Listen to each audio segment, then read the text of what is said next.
সম্মানিত দর্শকবৃন্দ, আসসালামু আলাইকুম ওয়া রাহমাতুল্লাহ। আশা করি আপনারা সবাই ভালো আছেন, সুস্থ আছেন। আজ আমরা আল কুরআনে অতীত জাতির ইতিহাস ২৮তম পর্ব হযরত ইব্রাহিম আলাইহিসসালাম ও নমরুদ জাতির ইতিহাস সম্পর্কে আলোচনা করতে যাচ্ছি। আজকের পর্বে হযরত ইব্রাহিম আলাইহিসসালাম ও নমরুদ জাতির ইতিহাস কুরআনের আয়াত উল্লেখ করে আলোচনা করা হল। সূরা আল হজ্জ এর ২৬ থেকে ২৯ আয়াতে বলা হয়েছে যে, স্মরণ করো সেই সময়ের কথা যখন আমরা ইব্রাহিমকে এই কাবা ঘরের জায়গা করে দিলাম। বলেছিলাম, আমার সাথে কাউকে শরিক করো না এবং আমার ঘরকে তওয়াফকারী, রুকু ও সিজদাহকারী লোকদের জন্য পাক রাখো। আর মানুষদের মাঝে হজ্জের জন্য প্রচার করো। তারা তোমাদের নিকটে দূর থেকে আসবে, পায়ে হেঁটে ও উটের পিঠে সওয়ার হয়ে আসবে। যেন তাদের জন্য এখানে রাখা ফায়দাসমূহ তারা দেখতে পারে এবং কয়েকটি নির্দিষ্ট দিনে সেই জন্তু জানোয়ারের উপর তারা আল্লাহর নাম লয় যা তিনি তাদেরকে দান করেছিলেন। তারপর নিজেরাও খাবে এবং অভাবগ্রস্ত লোকদেরকেও দিবে।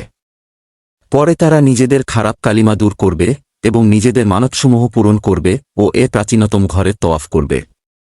সূরা আশ-শুআরার ৬৯ থেকে ৮৯ আয়াতে বলা হয়েছে যে, আর তাদেরকে ইব্রাহিমের কাহিনী শোনাও, যখন তিনি তার পিতা ও তার জাতির নিকট জিজ্ঞাসা করেছিল, তোমরা কোনো জিনিসের পূজা করো? তারা জবাব দিল, কিছু সংখ্যক মূর্তির যেগুলির আমরা পূজা করি ও তাদের সেবায় আমরা নিযুক্ত থাকি। তিনি জিজ্ঞাসা করলেন, এরা কি ডাক শুনতে পায় যখন তোমরা এদেরকে ডাকো? কিংবা এরা কি তোমাদের কোনো উপকার বা অপকার করে? তারা উত্তর দিল, বলে না, আমরা বরং আমাদের বাপদাদাকে এরূপ করতে দেখেছি। একথা শুনে ইব্রাহিম বলল, তোমরা কি তাদের সম্পর্কে ভেবে দেখেছ যাদের পূজা তোমরা করে আসছ? তোমরা এবং তোমাদের পূর্ববর্তী বাপদাদারা রব্বুল আলামিন ছাড়া তারা সবাই আমার শত্রু, যিনি আমাকে সৃষ্টি করেছেন এবং আমাকে হেদায়েত দান করেছেন, যিনি আমাকে খাওয়ান ও পান করান, আর যখন রোগাক্রান্ত হয়ে থাকি তখন আমাকে আরোগ্য দান করেন, যিনি আমাকে মৃত্যু দিবেন এবং পরে আমাকে জীবন দান করবেন। আমি আশা করি তিনিই বিচারের দিন আমার ত্রুটিসমূহ মাফ করবেন। হে আমার রব, আমাকে জ্ঞানবুদ্ধি দান করো, আর আমাকে নেক লোকদের সাথে মিলিত করো, আর পরবর্তী লোকদের মধ্যে আমাকে সত্যিকার খ্যাতি দান করো, এবং আমাকে নিয়ামত ভরা জান্নাতের উত্তরাধিকারীদের মধ্যে শামিল করো। আমার পিতাকে ক্ষমা করে দাও, সে পথভ্রষ্ট লোকদের অন্তর্ভুক্ত। আমাকে সে দিন লাঞ্ছিত করো না। সে দিন সব মানুষকে পুনরুজ্জীবিত করে উঠানো হবে। সে দিন ধনসম্পদ, সন্তান-সন্ততি কোনো উপকারে আসবে না।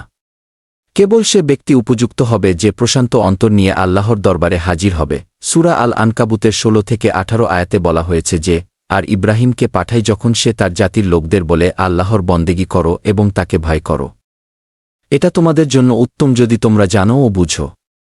তোমরা আল্লাহকে বাদ দিয়ে আর যাদের পূজা করছ তারা তো শুধু মূর্তি, আর তোমরা এটি মিথ্যা রচনা করছ। তারা তো তোমাদের কোনো রেজেক দেওয়ার ক্ষমতা রাখে না। আল্লাহর নিকট রেজেক চাও ও তার বন্দেগী করো এবং তার শকর করো।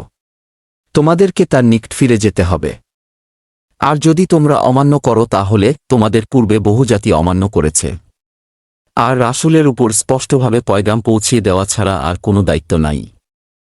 সূরা আল আনকাবুতের ২৪ থেকে ২৭ আয়াতে বলা হয়েছে যে, তখন ইব্রাহিম জাতির লোকেরা বলল, তাকে হত্যা করো কিংবা আগুনে পুড়িয়ে দাও। শেষ পর্যন্ত আল্লাহ তাকে আগুন হতে বাঁচালেন।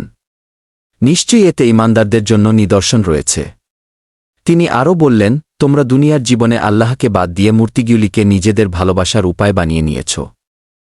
কিন্তু কিয়ামতের দিন তোমরা পরস্পরকে অস্বীকার করবে ও একে অপরের উপর অভিশাপ বর্ষণ করবে। আগুন তোমাদের ঠিকানা হবে এবং কেউ তোমাদের সাহায্যকারী হবে না।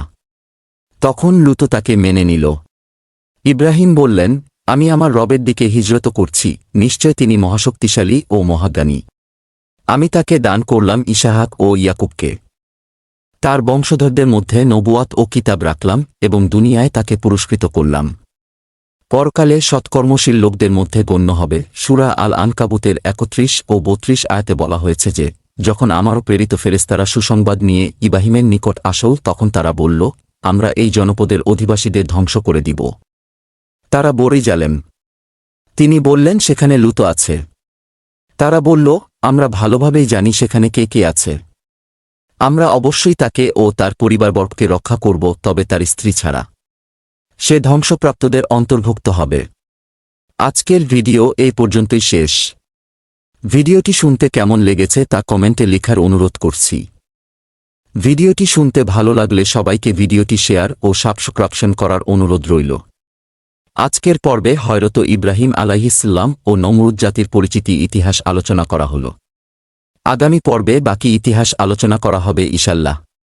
সবাইকে শোনার আমন্ত্রণ রইল। আল্লাহ হাফিজ। আসসালামু আলাইকুম ওয়া রহমাতুল্লাহ।